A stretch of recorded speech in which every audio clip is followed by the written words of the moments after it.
paid commercial announcement and in no way represents the views of... All right, here's your introduction. HD WOGL HD3 Philadelphia. An Odyssey station.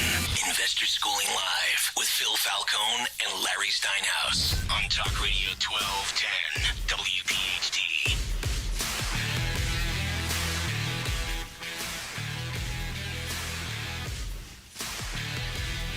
Good afternoon and welcome to Investor Schooling Live, coming to you from Investor Schooling headquarters. I'm Phil Falcone here with my business partner, Larry Steinhaus. We are the founders of Investor Schooling. Get ready to learn real estate investing and stock option investing. Call us anytime during the show with your questions at 855-939-1137. That's 855-939-1137. That's right, we're a live program, so you can call us anytime during the show, and we will take your calls. Do not worry about what we're talking about, because we love to take your calls. Investor Schooling is located in Langhorne, Pennsylvania, serving the Philadelphia area in a real brick-and-mortar building.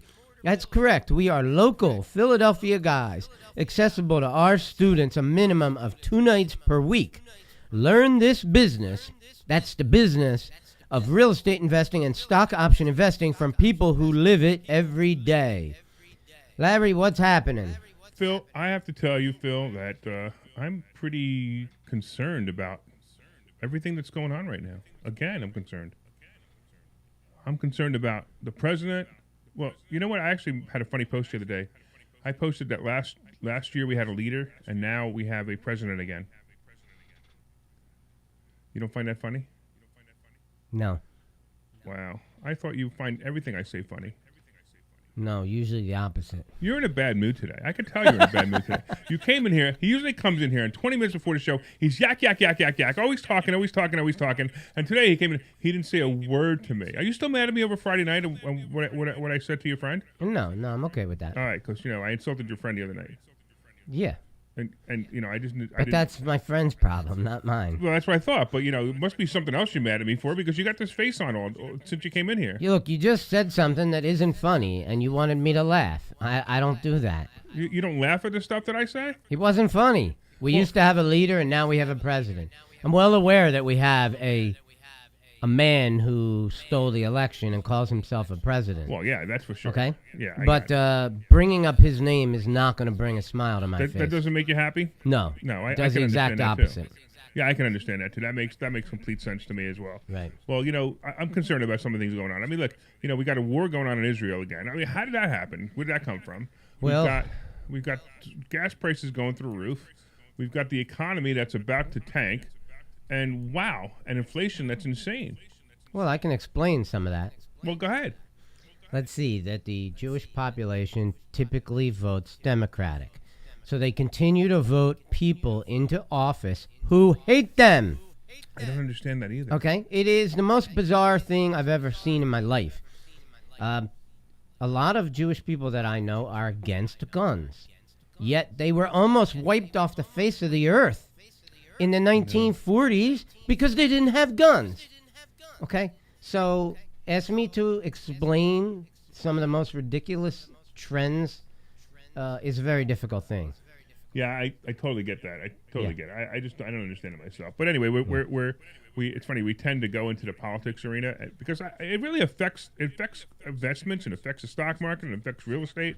So we need to be aware of it, and that's why we talk about it often. By the way, it's interesting you mentioned that because I've put a few political questions in today's show. Oh, I can't wait to see that. Well, by the way, if you have any questions today, 855-939-1137, 855-939-1137, and feel free to call us, talk to us about anything. You can talk to us about real estate, you can talk to us about the stock market, you can talk to us about politics, or you can talk to us about why, Phil doesn't laugh at my jokes. That's easy because they're not funny. All right, you want to hear some of the topics for today? Let's do it. What is the best way to get rich in the real estate business? I will be revealing that secret shortly. Explain what a value play is in commercial real estate. If you don't know what that is, you're going to want to hear it. What areas of the commercial real estate market are hot right now? We're going to talk about that. Does politics affect the stock market? Does politics affect the real estate market? Is the effect worse on one more than the other? Can you really buy houses with no money? We're also going to talk about the stock option sultan with our picks of the week. Now, if you don't know who the stock option sultan is, he comes on at the end of the show and gives you information for which you can turn that information into real money next week. Monday, Tuesday, Wednesday. You But can with make, no guarantees. Yeah. Yeah, I mean, we have to That's up disclaim for the that, right? stock option sultan to say no guarantees. Is that it? But Okay. I can guarantee anything You can get because I'm not responsible for what the stock But option sultan says. we're on a show that we talk about investor schooling. We have to say that that your returns are not guaranteed. Yeah, sure. That's up for the stock option sultan to say, not me. All right, I'll make sure that I'm just the co-host of the stock option sultan. Oh, but we're the co-hosts of the show together. Somebody emailed us a question this week too. It says, "Who really is the stock option sultan guy?" That question came in. I don't know what wise guy asked that question, but he did. Right? So we'll have to answer that at some point. So do you want to just go down the list, or do you want to answer the stock option sultan thing first? Whatever you want to do. I don't care. Well, I don't want to answer the stock option sultan. It's a mystery. Nobody knows who he is. Okay. So why don't we just Do start you at know the who he is? Well, I sort of know who he is. Yeah. I know. Some people have said we're never in the same room together, but I don't know if that's true. Well, I don't know. All I can tell you is the guy's weird. That's all I can tell you. Oh, just a little weird, right? Yeah, he's weird. All right. All right. So let's get on with the questions. All right, let's go on to questions. What's the first one? What is the best way to get rich in the real estate business? When we asked this question last week, You know, this is an important question, so you can just answer it or not answer it. well, I'm going to answer it, but I just want to know. Didn't we discuss this last week? Your memory is kind of like mush. So what you think happened last week probably happened 3 months ago. That's very possible. Yeah. Because I've seen you with people's names. When people walk into the school, Larry says, "Hey, man, how you doing?" Yeah, but I do that with everybody. You do that because you don't know their names. Well, I do that when you walk in. And they're wearing name tags. They're wearing name tags. That's why they wear name tags. So I can remember their names. Shh! I didn't say that. I didn't say that on the air. Anybody heard me? Did they?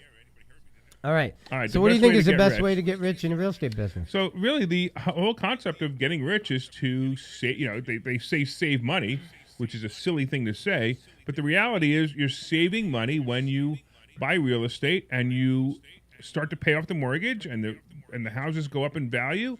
So buy and hold is the absolute best way to get rich. You're going to buy properties, you're going to hold on to them, and they're going to go up in value every single year.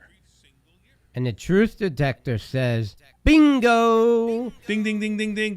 Facebook's not going to fact check that? Let me tell you how easy it is to get rich in the real estate business. You learn how to buy houses, preferably learn how to buy them with none of your own money. Some of these strategies will work on certain kinds of deals and other times they won't. But you can buy real estate with none of your own money, and you can buy it with your money. So you can do both. If you acquire real estate throughout your life, buy as many properties as you possibly can, and try never to sell any of those properties if you can. That's not an easy thing to do, because sometimes if you're a real estate investor and you need some money and you run into a bump in the road, you're going to have to either sell or refi one of your properties in order to get some money. So we understand that better than anybody because both of us have been living our lives in this manner, being professional investors. We play Monopoly every day for a living. Yeah, we do this for real. So, if you want to know how to get rich, all you really have to do is buy as many houses as you possibly can and try to never sell any of them.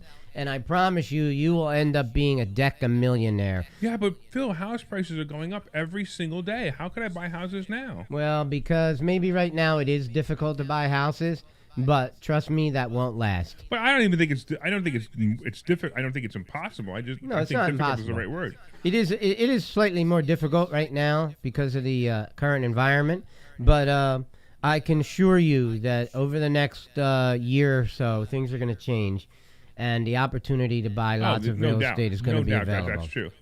Now, I'll give you the reasons why if you want to hear them. I do want to hear them. Actually, I think Okay. it's a great conversation. Well, first of all, in a place like Philadelphia where they have a moratorium on eviction, so people some people who rent property in Philadelphia from a landlord, that landlord may not have been paid for a year and a half already, or close to it, a year and a half, okay? Figure from March to March is a year, and now we're in May, so, okay, maybe not a year and a half, but we're around a year and a quarter right now. He hasn't been paid, and that could continue again for another 3 months, another 6 months, who knows how long. So what a ridiculous policy. Are not the tenants, we all know that the tenants are constituents of the Philadelphia politicians. How about the landlords? Are they not constituents? Do they not have rights? Apparently they don't. Yeah, but there are more tenants than landlords, so there are more votes from tenants than there are from landlords. Yeah, okay, but there's still people trying to get ahead. Why would you want to punish people who are succeeding in life? Because Well, that's- politicians don't work that way, Right, and, well, and, that's- and we already know that's the truth. The politicians work by their own, for their own good, their own needs. And if they get voted, they make money and they get to stay in office and have the cushy job that they do nothing. Well, I think one of the reasons that they also did all these shutdowns to small businesses is because small businesses are not typically contributors to politicians, right? Big businesses. So if the politicians can assist in crushing small business, then maybe the only people who will be left is big business, and big business is always paying politicians. So maybe that's their mindset behind it. But to the topic of eventually what I see is going to happen in the future. I can't tell you if it's going to be in 6 months or a year and a half, or 2 years. But eventually, the people who aren't paying for these properties for a year and a half, 2 years, the landlord's properties are going to be lost. It's going to go to foreclosure, and the banks are going to take them back. And these foreclosures, you're going to be able to do short sales on them. You're going to be able to take them over subject to. If you don't know these strategies, you need to get your butt to Investor Schooling.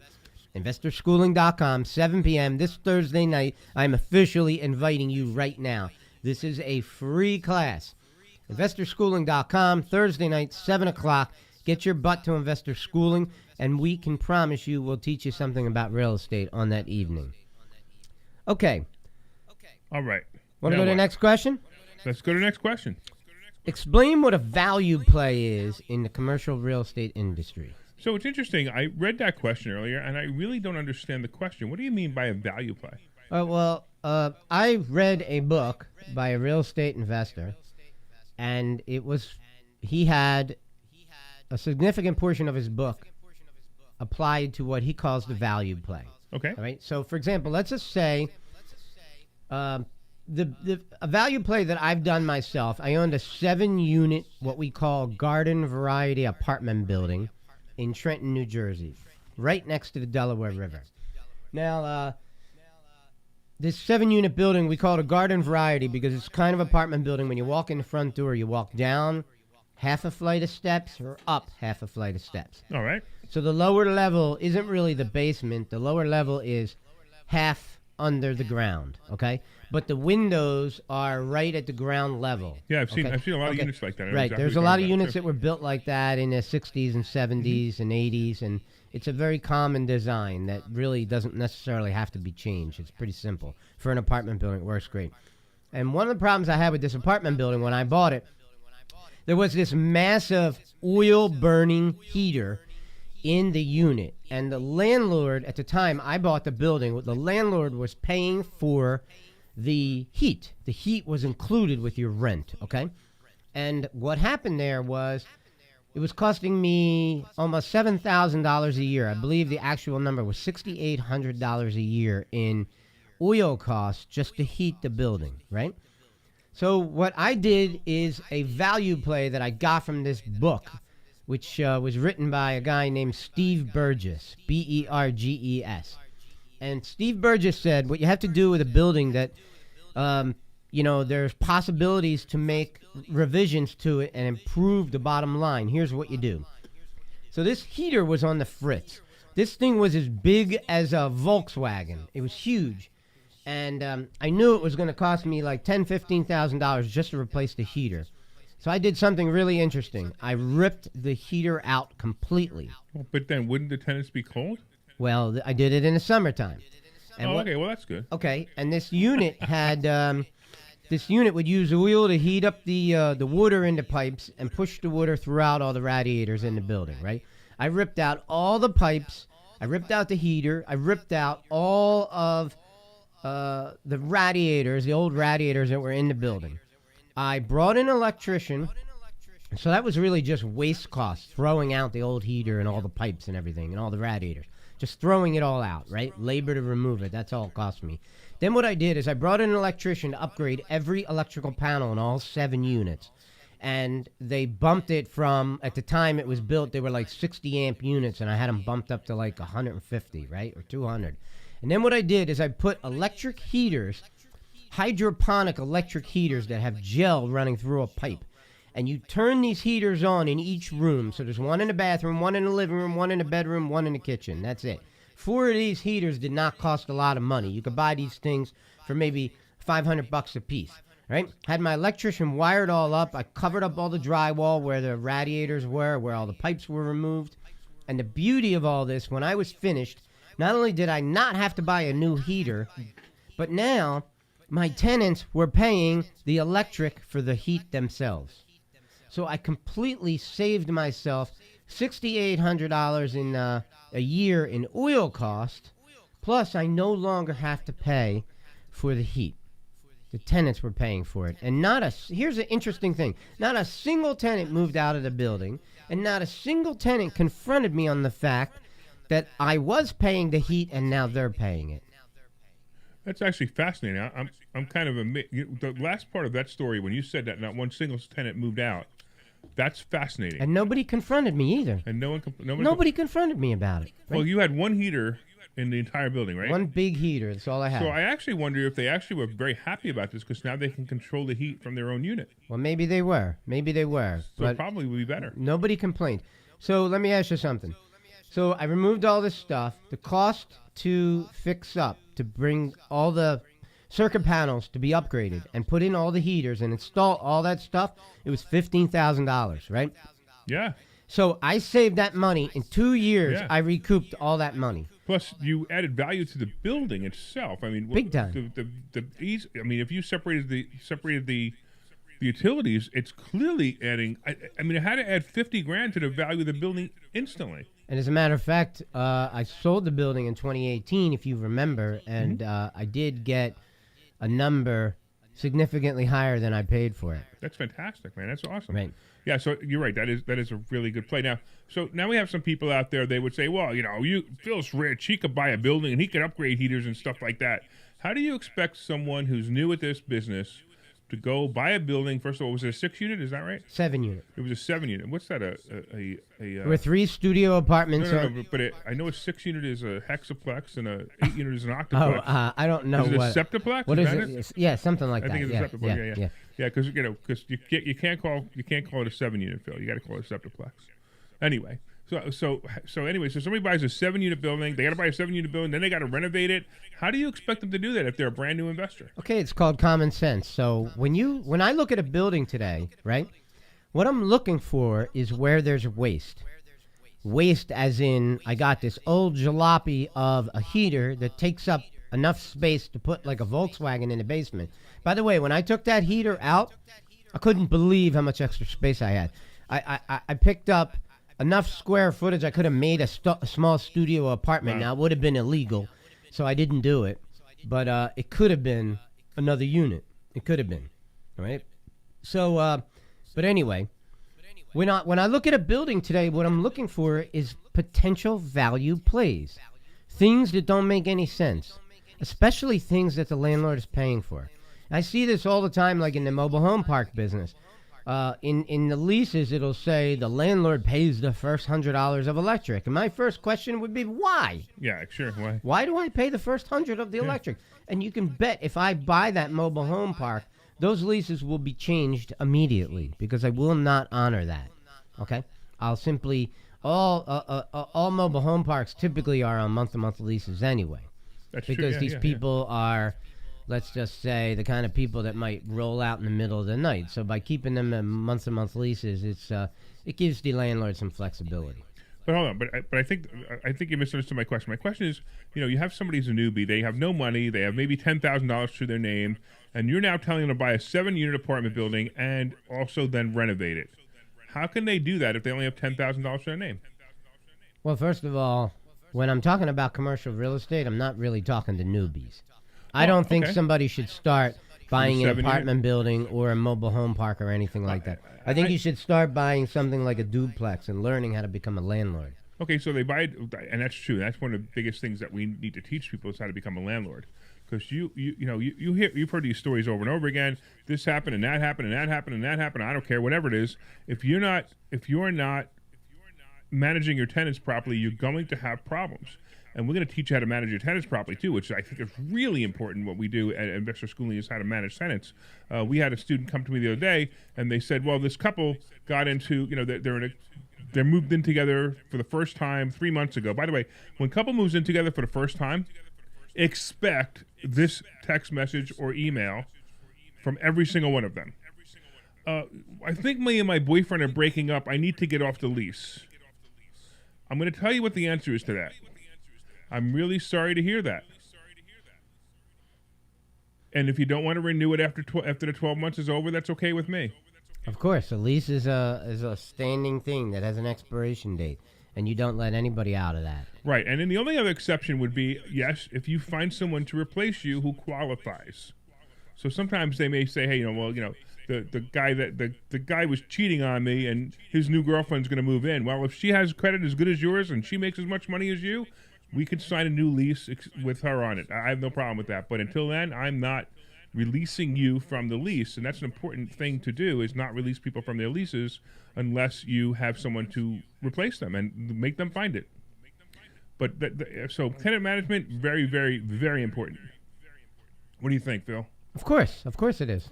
Yeah, by the way, if you have any questions about tenant management or anything about buying apartment buildings or anything like that, 855-939-1137, 855-939-1137. In fact, if you have a story out there, if you're a landlord and have a story and you want to talk about it, maybe we could tell you how you could have handled it better. 855-939-1137. We'd love to talk about that. That's actually one of my favorite topics, is tenant management, because in 38 years, I've had 2 evictions, Phil. And you want to know why I had 2 evictions? Because I wasn't managing those 2 properties. Interesting. My property manager was managing those properties, and he does things a little bit differently than I do. And at the same time, I let him do his thing because that's his thing. But I don't have problems with tenants paying or not paying. All right, you want to go to the next question? Let's do it. What areas of commercial real estate are hot right now? What areas of commercial real estate are hot right now? I honestly don't know, but I know what you should be investing in. Well, I'll tell you that I haven't experienced this personally, but I've heard from some brokers that apartment buildings are on fire right now. Actually, come to think of it, you're probably right. Yeah. There's a lot of discussion about apartment buildings right now. Well, look, anytime the economy is in trouble, and I think a lot of people right now are concerned about inflation, about no gas, about rising taxes, about insane expenditures. Just $6 trillion, that's all. Not a lot, just $6 trillion. A lot of people are concerned about the economy right now, and affordable housing is always going to be something that people are going to need if the economy goes sour. Yeah, I have to agree. Definitely affordable housing, but that's your thing. That's what you want to do now. You're getting into affordable housing, which I think is actually quite brilliant. I think the whole mobile park thing is quite brilliant, to be honest with you. I have a friend of mine who became a billionaire with mobile home parks, and his philosophy was really simple. You just buy a mobile home park. You buy a piece of land or a mobile home park 6 miles out of town, and you wait for the town to catch up to you, and then all of a sudden you sell it to a developer. A land developer who buys it for quite a few $1 million, either puts houses on it or a shopping center on it.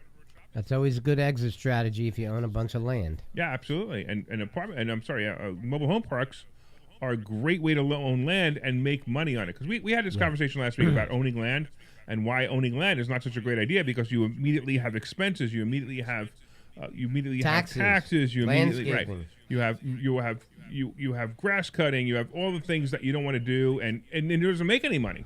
But if you buy a mobile home park, you're making money right away. Here's a cool thing about a mobile home park, too. You could have the tenants own their own homes, right?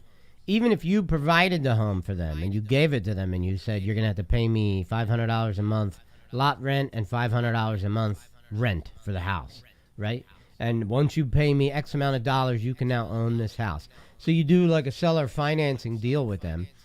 And if a builder wanted to come in and develop the land where you owned your mobile home park, you could simply ask the tenants, your lease is up next month.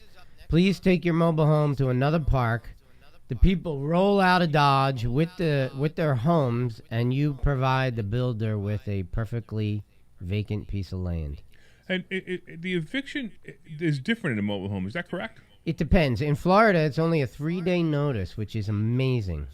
Really? I did not know that. It's a that's pretty amazing. 3-day notice. Yeah, Now, I don't expect anyone Right. to, like, roll out in 3 days. Like, because most of the time, the first thing you'll hear is, 3 days? How the heck am I going to find a house in 3 days, right? So it usually takes these people, 3 weeks, a month, a couple of months to find another mobile home park that they can move their house to. Furthermore, there's always a question of whether or not the mobile home can be moved. Right, because mobile homes aren't necessarily mobile. Most of them are not, Right. especially ones that were built like in 1970. They're still sitting in the same place they were dropped in 1971, right? And you're not going to move it right now. And if you tried to, it might fall apart on the middle of the highway, and that's not good. Yeah. Hey, we got Jerry on the line. What's going on, Jerry, from South Jersey? What's going on, man? Okay, Sultan, Larry, Yeah. and Godfather Phil. I have a quick question for you. All right. Stop laughing, Phil. I was I laughing. got a question, Larry. Yeah, sure. When a realtor has their own personal property listed in their house, in their business, why does it sell much quicker than if I listed with them? They dropped the ball. Why is that, Larry? Well, I personally don't even agree with that statement. I actually think that the worst real estate agent that you could hire as a real estate agent is yourself. I've had more trouble selling and renting my own stuff as a real estate agent because I honestly put it on the back burner because everything else is more important to me at the moment, and I don't have time to sell it. So I just totally disagree with you. But why? What experience did you have? What happened that you're saying that? All right. I've been calling. The name is Gary from South Jersey. You remember my name. I've been calling you. Oh, I Gary, have a not Jerry. commercial property. Gary, not Jerry. No, Okay. it's all right. Okay, Sultan. Now we got the name straight. I thought you said your name was Harry. God, Gary, what? Come on. So- Hey, Phil. Come on, Phil. Be serious. I like this guy. He's This like, is the you can first tell one. he's a fan, man. He like knows everything about us. Do you know what color hair Phil has? Come on. Hey. Yes, I do. Yes, What I do. color? Sultan, listen to me, Sultan. I'm listening. I'm trying to listen to you, but you're not saying anything. Wait, come on, you make me nervous. Come I on, listed Gary, it go last ahead. year Talk to with us, the man. COVID. I listed the property last year with the COVID. I understand people were nervous. They didn't want to extend their self. I can respect that. Well, now we're in 2021. The banks have money to lend. Right. These 12 tire kickers come over, waste my time, bust my chops. They can't finance a $50,000 property.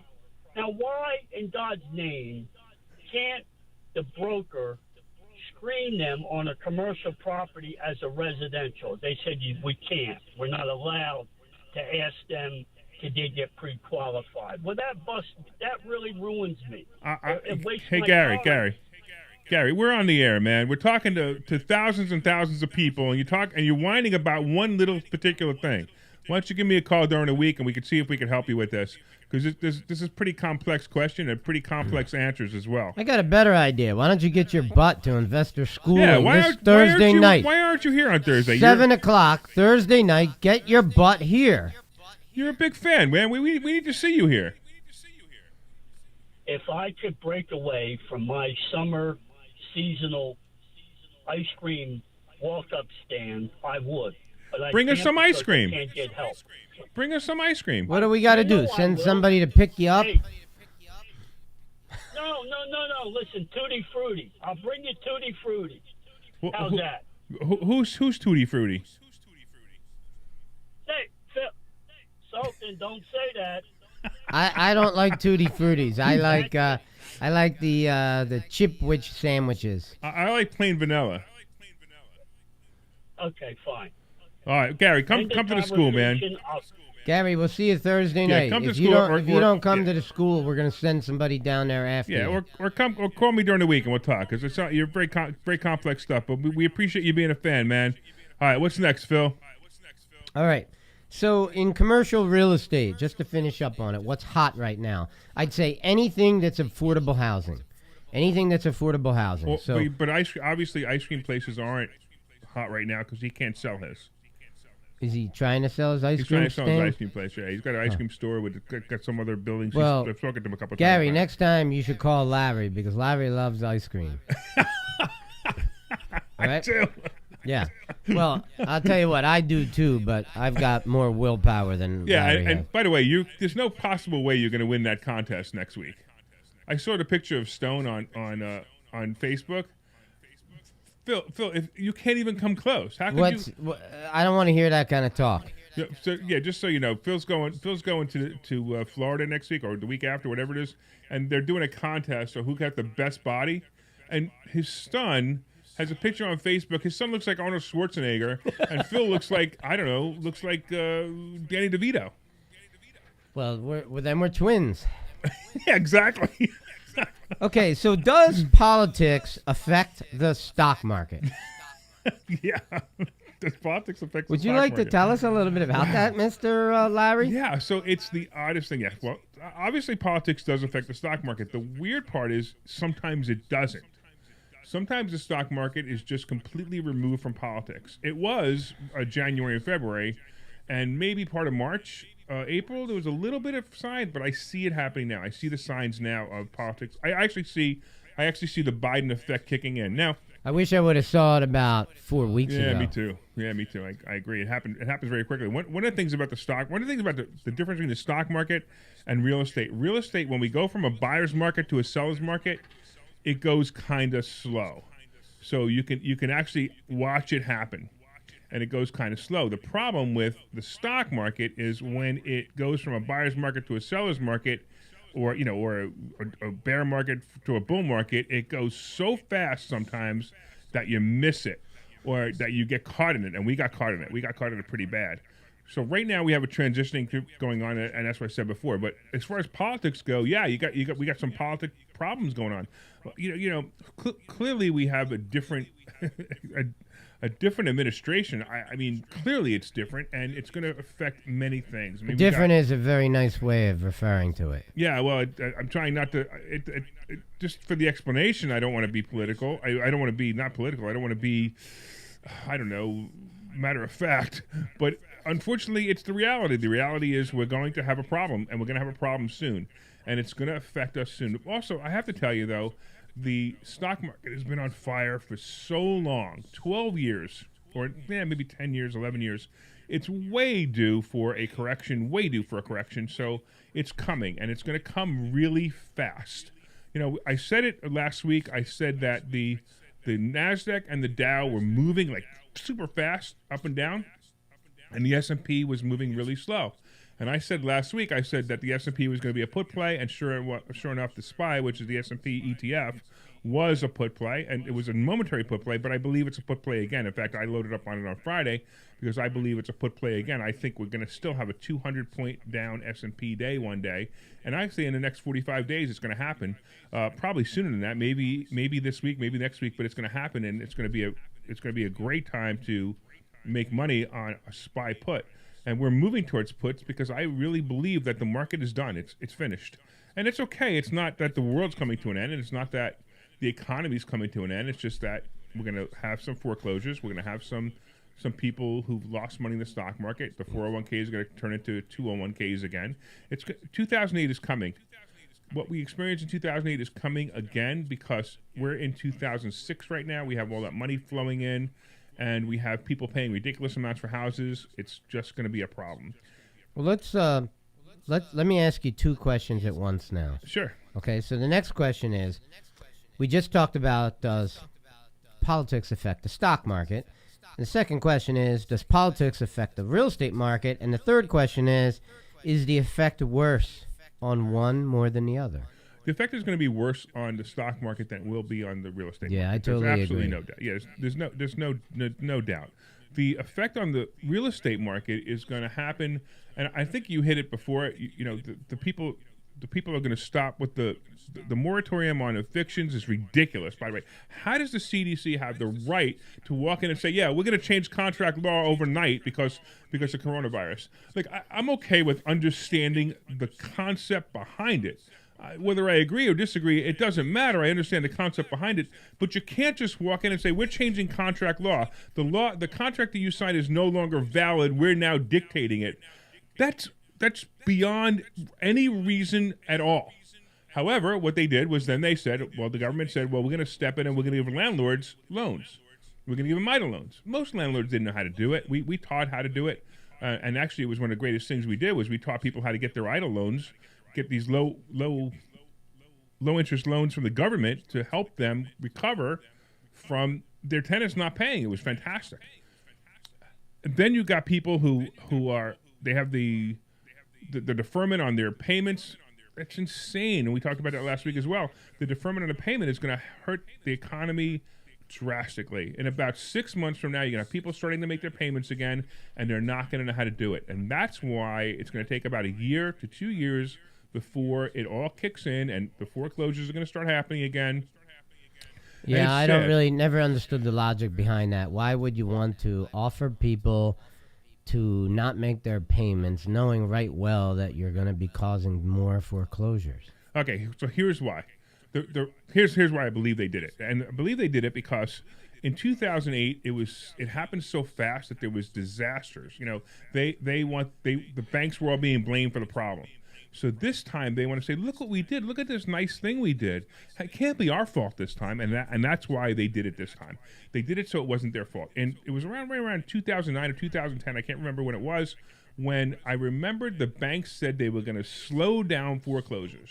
And the reason they slowed down foreclosures was a combination of two things. One, they didn't have the manpower to do the foreclosures. And two, is it going to look good if they say on the news, we're going to slow down foreclosures and let's see if we can help people live in their houses a little bit longer. Because they had no choice, and they're better off leaving the people in there than they were vacating the house and having the house get wrecked. So the banks are playing these games, and the games are simply about how to make them look better. And this is what they did in this case, too. They made themselves look better. And it's going to work because that's obviously the average person in America is easily fooled, and that's why they're all wearing masks, by the way. Look at that look I just got from Phil. It was interesting. Don't have a look. It wasn't a look? Okay. No. It wasn't a look? No? So clearly you think that the stock market will be much worsely affected by the effects of the Biden administration.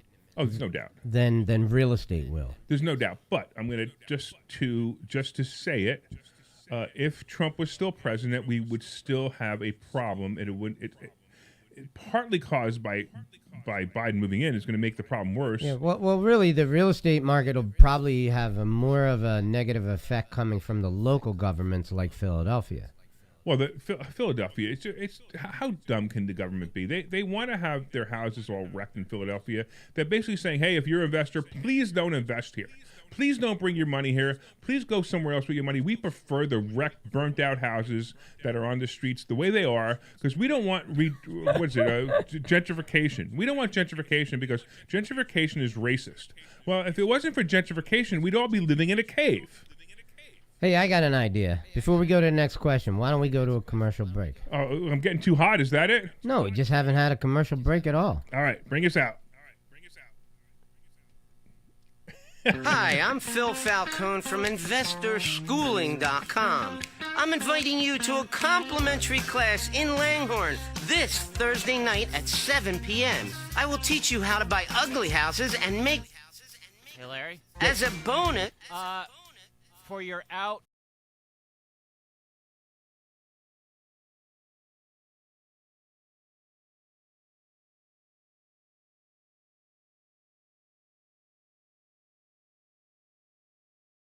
Okay, cool.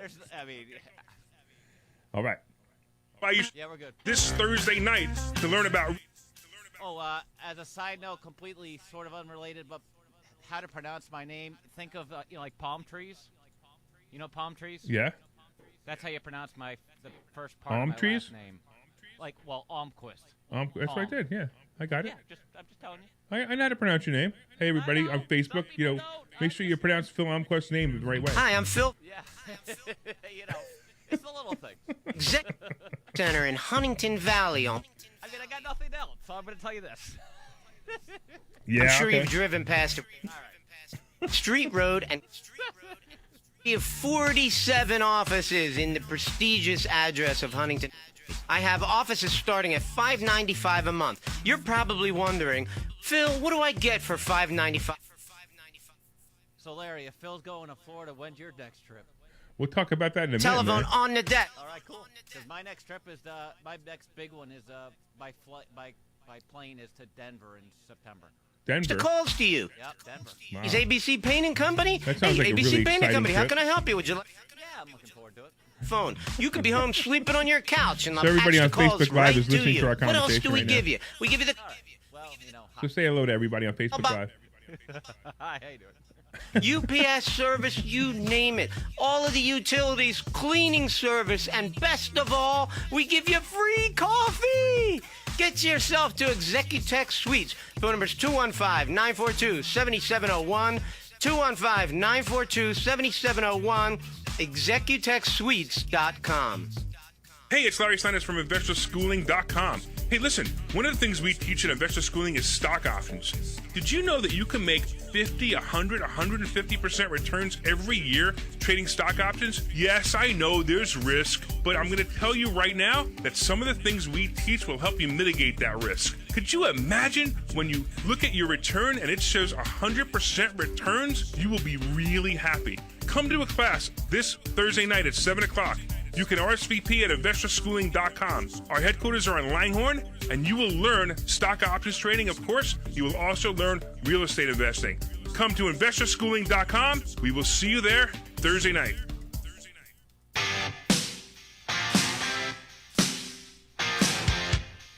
All right. I'm digging this music. So by the way, everybody out there, we got to say hello to Phil Almquist. He is our producer. So if you call in right now at 855-939-1137, you could say hello to Phil. That's the other Phil, the Phil answering the phones, and he will put you right through to us. So call 855-939-1137 and have Phil put you through to Phil and Larry. Wow, that's kind of hard to say, isn't it? We need to have Phil with another name. We can't have Phil and Phil. Let's call them palm trees. All right, let's call them palm trees. I like it. That's much better. I agree. So can you really buy houses with no money? Not only can you buy houses with no money, but you can buy houses and get money back. Tell us about that. I get money back when I buy houses all the time. It's kind of fun, actually. There are times, I'll give you a great example of the house I recent purchase. I went to closing. I bought the house for $60,000. I needed $35,000 to put into it. And the ARV, or the after repair value, or the after repair costs, would have been worth about $140,000, $150,000. I borrowed $100,000, so I got the $40,000, or right around $35,000 back from the closing. Then I went right on, and I easily fixed the property. And now I make about $700 a month. So not only did I buy it with no money, I got a couple of grand back. I paid for the entire renovation. And I make about $700 a month now on that property. I basically created money out of thin air. I love doing that, so it's just so much fun. And then there are people who don't believe that we do it. We do it all the time. Phil, it's like a contest. It's not like a contest, but I feel like a failure when I go to a closing and I have to put money out. Well, it is a wonderful, wonderful skill to have, and it doesn't take a genius to learn how to do it. In fact, if you are listening to this show and you'd like to learn how to buy houses with none of your own money, all I got to say is get your butt to Investor Schooling this Thursday night at 7 o'clock. If go to InvestorSchooling.com, you can get the address, and come here Thursday night at 7 o'clock. And I promise you, there are people a lot dumber than you making a lot more money than you with these skills. So come here, become dumber, and learn these skills. and make more money. Was that? Do you think that was the right thing to say? I think it was fine. Okay, I just want to make sure. Why don't we want to get into calling the stock option consultant, see if we can get him into the studio? You think it's that? You think it's that soon? I think there isn't much to talk about. I think the stock option consultant is kind of. I think he's in the bathroom actually. Okay. We have to wait. Well, for we him. could just talk about something else then. How about this question that was emailed in? Who really is this stock option consultant guy? Who is the stock option consultant? So the stock option consultant obviously is a very crazy person. And he actually, boy, he comes in now and then, and I don't know, I can't explain it, but he talks to the stock market. He basically, he's like the stock market. What's that? The whisperer, the stock market whisperer. I don't know. I think the guy's pretty weird. I tell you that. Yeah, and he's also very insulting to the audience, and it's very fun to watch him insult people. He wears this gigantic hat with like pearls and stuff all over right, it. exactly, It's really, right. I mean, if you've ever seen Johnny Carson in the old days wearing the hat, what was it, Karnak? Yeah. Right. So Karnak's hat is much better than the stock option consultant hat. I really would love to see a Karnak hat, but that's what the stock option consultant is like. The stock option consultant is like a Karnak. You will find it very fascinating when you watch the stock option consultant, and he has fun. He takes pictures with the audience, and it's really a good time. When you come see it, you'll have a really good time. I promise you. Right? Would you agree? Yeah, you'll have a good time at the meeting, but not if you go to dinner with Larry. Do we have time to talk about that dinner or no? Well, that was the first time that a student, Ari, won a dinner with us, and we spent a significant portion of the dinner insulting him. Well, no, I spent a picture. We didn't insult him. We insulted the other guy. The guy who sat down at our table. This guy comes up to us. He knows Phil. He says hi to Phil, right? Just says hi to Phil. Hi, Phil. Hi. What was his name? Randy? I don't remember. Yeah. Yeah. Hi, Randy. Hi, Phil. And the next thing I know, the guy just sits down, orders a drink, orders food, and never says, "Hey, do you mind if I sit at your table?" None of that. Just sits down, does his thing, whatever, eats with us, joins us, starts saying things that are completely untrue about the real estate market. And I called him out on it, and he got really mad that I called him out on it. What did he say that you called him out on? He said, "Oh, you shouldn't buy real estate now. Now is a terrible time to buy real estate." I mean, so I'm trying to help him, right? So at the same time, then at the end, the check comes, and luckily he thought that he at least thought that there was going to be a separate check for him, but there clearly wasn't, because they put it on the same check. And he opened the check realizing that it wasn't a separate check. And I said, "Oh, that's ours." And Phil and I actually offered to buy him dinner. We said, "That's fine. We'll buy you dinner, even though you crashed our table and didn't ask for permission to sit down. And we're completely rude. It's okay. We have no problem. We'll still buy your dinner." And then he says, No, I'll pay for it. And he hands me. We put it on our credit card. We put it on a corporate credit card, and he hands me $60 for a tip. He hands me $60 for his thing, and I just put it down on the table as a tip. And he got mad that I tipped the waitress too much money. Is that crazy? Did you give the waitress the $60? I gave the waitress the whole $60 that he gave me. Absolutely. Okay. Well, whatever. So I thought that you were picking on Ari a lot, though. I wasn't picking on him. I was letting him know that he just, if he doesn't appreciate the way I coach, then maybe he should have more coaching with me. Well, I just thought it was funny that he won a dinner with Larry and Phil, and you spent the time picking on him. Well, I was trying to help him, but that's not. Yeah, easy. I know. It's not easy for me to do. Maybe it's easier for you to do. Yeah, sometimes you have a student who just doesn't want to. They don't want to change their ways. They just think they're smarter than everybody else, and it's unfortunate. I hate when that happens. I like it better when they learn. And believe me, I can learn from students. I've done that too. But at the same time, when they have zero experience of something they're talking about, and we have experience, let us help you with that. And it's sometimes just difficult. But look, that's what we do. We roll through it, and we try to make it a good experience for every student. In fact, I dare you to go to Google right now and take a look at our Google reviews. There is one bad Google review out of 140. It's actually not that bad, but it's bad. I want you to look for it because it's actually hysterical when you read it. So real quick, if you have any questions, 855-939-1137. And I think, is the stock option consultant ready? I don't think he is. I think he's going to come out in a minute. So I was going to, he's still in the bathroom, but I was going to tell the people a little bit about what shows and radio shows we're on. Oh, I think you should do that. Sure. Okay. So we're on 92.1 WVLT FM Sundays at 4 o'clock, Wednesdays at 10 p.m. in Vineland, New Jersey, South Jersey. We're also on 860 WWDB. This is the great Sam Spicer's radio station, WWDB, Mondays at 2 o'clock, Saturdays at 2 o'clock in Philadelphia. We're also on 1450 WCTC AM Saturday at 9 a.m. in North Jersey and Central Jersey. We're also on 1250 WMTR AM Saturday morning at 11 a.m. in North Jersey and Central Jersey. And if you're interested in becoming a sponsor on this show, meaning you want to advertise to real estate investors and to real estate agents, it's a great idea because that's who listens to our show. We are the #1 real estate talk show in Philadelphia at Sunday at 3 o'clock. I think the stock option consultant just came out of the bathroom. Okay. I heard a lot of flushing, so I wasn't sure. I don't know. I'm going to have to say that he must. Oh, there he is. There he is. Okay, wait. Hold on. Hey, there he is. Stock option sorting.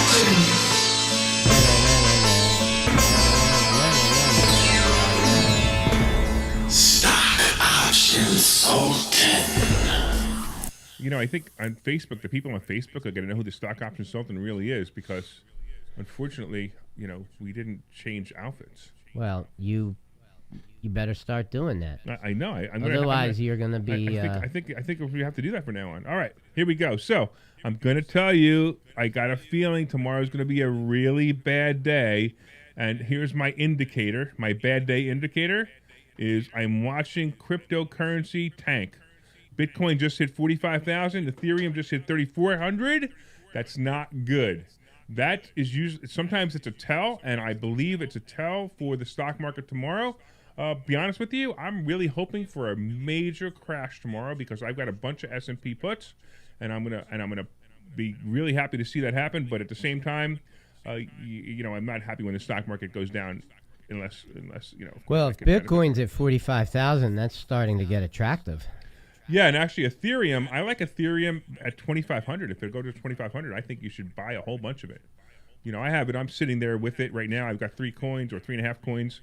Just for fun, just because I wanted to learn how to do it, because we have so many students asking about it. But it's a tell. To me, it's a tell. You know, unfortunately, we're too early to look at the futures right now.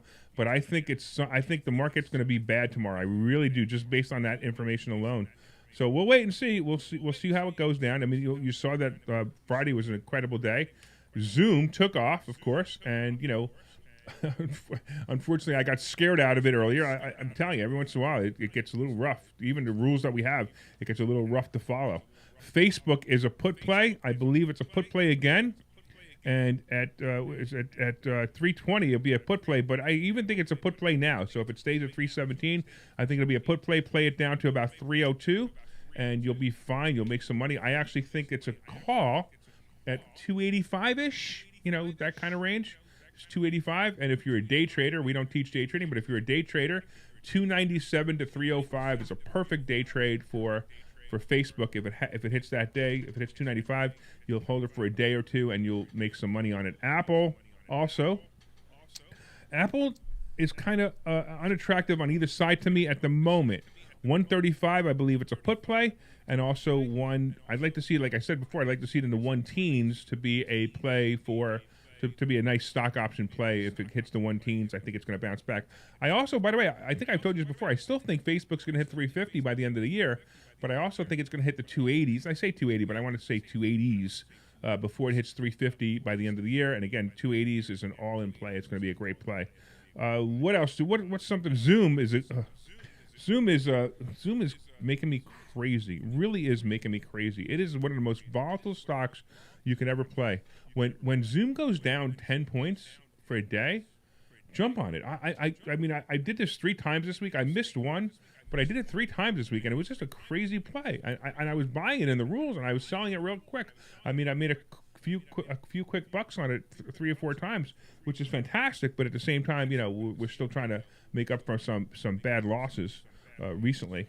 I would stay away from Beyond Meat. Beyond Meat, we had talked about that earlier. Unfortunately, it was a Reddit manipulated stock, and I missed it. Matter of fact, this week, Phil, we're going over the rules again.